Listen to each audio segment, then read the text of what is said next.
Absolutely. And sometimes don't we do that? Well, things like that will be happening, but most people aren't comfortable enough or don't know how to communicate it. And so the problem just keeps on happening, right? Until we get to a point where now it's at a head and now we're arguing. Now we have a big falling out. Now we beefing over something that could have just been squashed with a simple conversation. You see what I'm saying? Like sometimes we lose really great friendships and great relationships with certain people because we don't know how to communicate to each other. But on the other side of that, sometimes it's really hard to communicate our feelings. We know what we want to say, we know what we're trying to say, but sometimes it's hard to convey the message to other people and hoping they understand. So it's two sides to it, which makes life sometimes very tricky. Because damn, all I had to say was this simple thing to you. But at the same time, sometimes the simplest things are the hardest things to say. Because I never really knew how to express myself. Quite literally, Will Tidwell, a younger gentleman. I wish I didn't have this big heart. People just do nothing but hurt me. Anybody can dream the dream. Anybody can have a goal, but see, you're gonna be a neighborhood hero. You just keep shining, young king. Because I guarantee y'all know some people at this school or in your family that have gotten with certain people or been in relationships with certain people or friendships with certain people, and they lose who they are.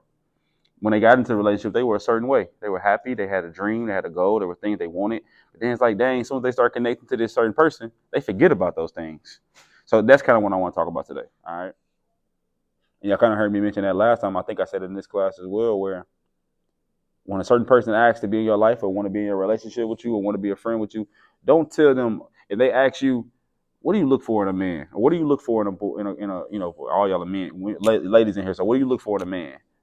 Don't tell them all the things that you look for, because sometimes people will pretend just long enough to get you on the hook, to pretend like they're that person until they got you. And then they start showing you who they really are. And now you're saying, dang, what happened to the man I fell in love with? Or what happened to the friend that I thought was the person that you were? Oh, you was just... And y'all kind of heard me mention that last time. I think I said it in this class as well, where when a certain person asks to be in your life or want to be in a relationship with you or want to be a friend with you, don't tell them, if they ask you, what do you look for in a man? Or what do you look for in a you know, for all y'all are men, ladies in here, so what do you look for in a man? Don't tell them all the things that you look for, because sometimes people will pretend just long enough to get you on the hook, to pretend like they're that person until they got you. And then they start showing you who they really are. And now you're saying, dang, what happened to the man I fell in love with? Or what happened to the friend that I thought was the person that you were? Oh, you was just pretending this long enough to get me on the hook. And now that you got my love or got my friendship or whatever the case may be, now you're pretending. All right, now you show me who you really are. And that ain't the person that I fell in love with. That ain't the person that I thought was a dope friend. You complete opposite, actually. So be careful what you tell people. Sometimes let them just figure you out.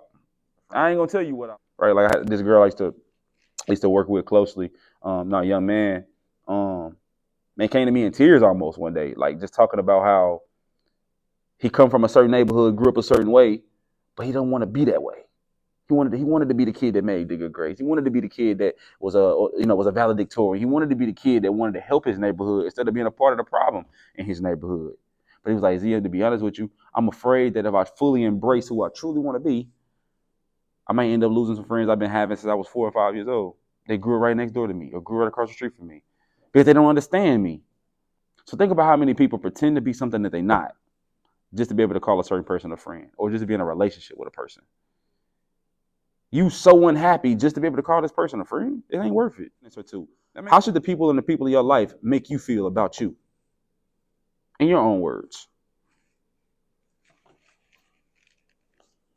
Because one thing I need you to understand, man, you can't call it love if it costs you your peace. I want you to put that in parentheses. You can't call it love if you costing me my peace. You can't say that you're a true friend if you're making my life harder than what it was before you came into it. You can't say you truly love me as your girlfriend if you making my life even more stressful than it was before I knew you. That's not love. Now, will things always be easy between us? No, they won't. Even you guys as young teenagers, it still won't be easy always, right? Y'all have your own set of problems, right? But every time I'm around you, it's a problem. Every time I'm with you, I'm stressed out. Every time I'm with you, I'm unhappy. That's a cycle. And people think they get ready to tap into the brilliance of Esquire writing and media. Man, your ultimate friend when it comes to unleashing the creativity within you and elevating both your personal and your business brand. Everything from crafting compelling stories, content creation, or even venturing into this world of podcasting and speaking in such a dynamic way. Man, Esquire can take care of you. Whether you're a creative genius, building a brand, or just building your own platform, let Esquire Writing Media be the driving force that sets you apart. Man, be sure to follow us at SpeakUPZee.com/Esquire, or you can learn more and shoot us a text at 469-851-7235. We love y'all, man. Now back to the episode. Peace. 3 things that you bring into a relationship that you do to add value to the relationship, right? What are 3 things about you as a young lady that you feel like in this friendship or this relationship that I may have with this person, I bring these things to the table? Because if the people you allow into your life, if you were to ask yourself that question about somebody else, what does this person bring to my life? If you can't come up with an answer for the value in which a person brings to your life, then maybe you need to reconsider the nature of that relationship. And if you're one of them people that sit here kind of like, well, I really don't know what I bring to a person's life, then maybe that's a conversation you need to ask to the people that you cool with. Why are you my friend? What value do I bring to you? How would you describe the value in which I bring?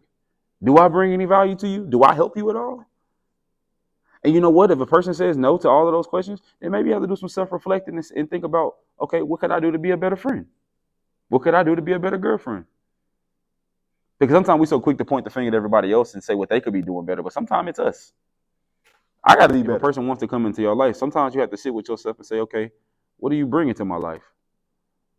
What are you doing for me that I'm already not able to do for myself?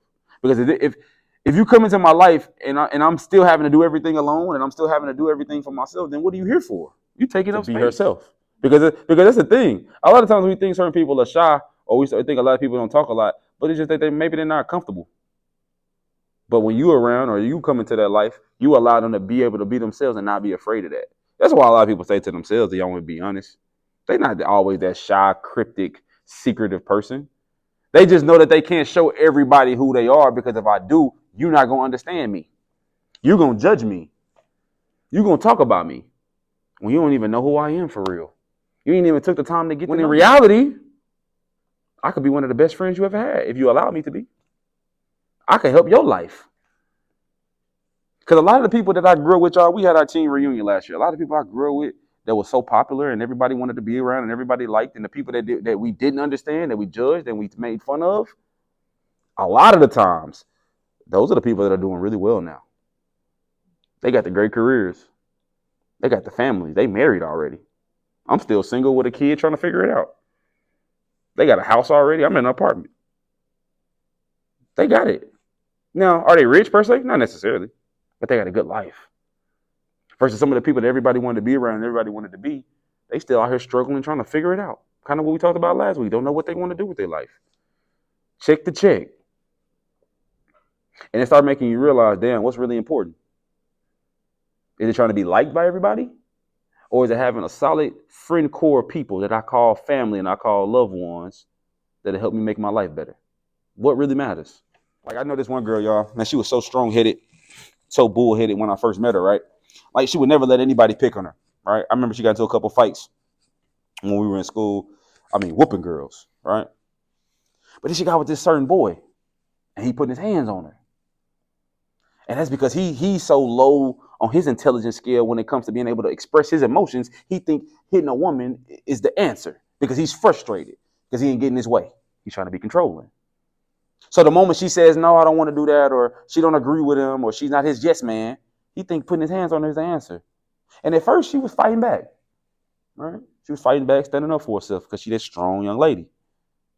But they got to the point where she was so deep in love with him, she stopped fighting. She just started letting it happen. And I come back 6 months later, I don't even know who she was anymore.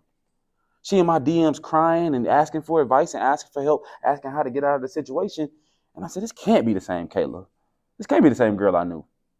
She would never allow nobody to do that to her. But she was so deep into the relationship and so in love with this person, so head over heels for him. Last class, he made a joke. He said, because she was having sex with him, he did like this, basically saying that she had sex with him And she was head. That was the reason why she was head over heels. And he was being funny, but I said, "Why are you playing? That's real." He probably took her virginity.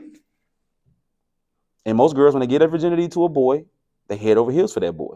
9 times out of 10, for at least a little while. You love that boy. You think you do. At least you think you do. But they had this thing called post-nut clarity that when you stop having sex with this person, you come out of it and you're like, oh, you really ugly. Oh, I really don't even like you like I thought I did. Or you're really not the person for me. But sometimes we be so head over heels for people. We allow certain things to happen that we would never allow. You know, some kids are going to do that regardless, right? Can't stop them. But at the same time, they don't got to be what my whole life is about either.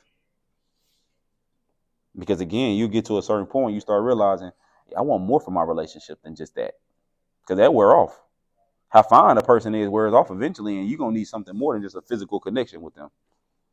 How good a person look eventually is going to wear off. Yeah, you still look good, but what substance do you bring? What are you doing for my life? Because if all of you bring is some good looks and a petey whacker or a vagina, that ain't going to last too long. Eventually, that's going to burn out. Transparency with y'all. I remember. Hey, what's up? This is Will Z Tidwell with SpeakUPZee. And I just want to take a quick second just to thank you for tuning in to this latest episode of SpeakUPZee the podcast. And my only goal with this platform is to motivate you, inspire you, and educate you around all things life, business, and mental health, whether it's myself or me bringing on a special guest. So I just want to thank you guys for tuning in. We don't ask for any type of monetary gains or anything like that. The best thing you could do for us is just like and subscribe to the channel. Until next week, we'll see y'all later. Peace.